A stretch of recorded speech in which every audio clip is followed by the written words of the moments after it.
وَلَوْ تَرَىٰ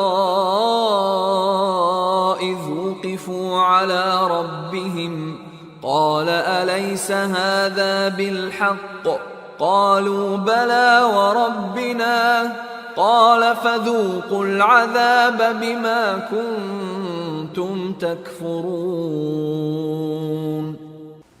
وَلَوْ تَرَىٰ، واو کے معنی اور لو کاش، ترا تو دیکھتا، اس جب وقف جب وہ کھڑے کیے جائیں گے علی ربہم اپنے رب کے سامنے، کاش تو اس منظر کو دیکھتا جب وہ اپنے رب کے سامنے کھڑے کیے جائیں گے۔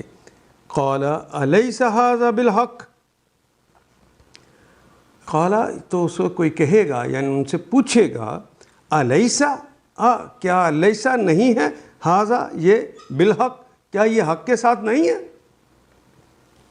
قالوا تو اس وقت وہ کہیں گے بلا ہاں، وربنا وہ قسمیہ ہی ہے، ربنا خدا کی قسم یہ سب ٹھیک ہے، یہی حق ہے۔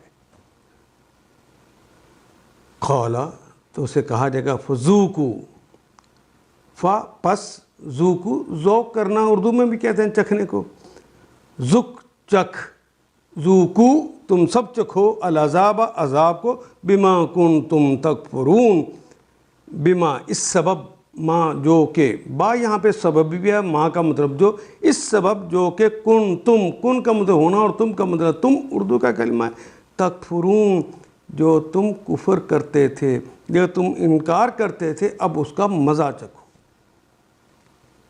حالانکہ وہ قسم کھا کے کہیں گے قالوا بلا وربنا، ہمارے رب کی قسم ہاں یہ حق ہے، لیکن وہاں پہ کہنا فائدہ مند نہیں ہوگا۔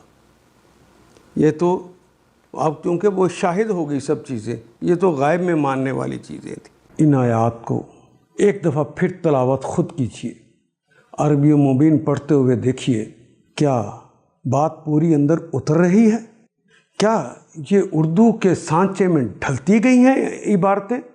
اگر بات سمجھ آنی شروع ہو گئی تو الحمدللہ یہی ہمارا ہدف ہے، اور یہ ہدف پورا ہو گیا۔ اللہ میرا اور آپ کا حامی و ناصر۔ الف لام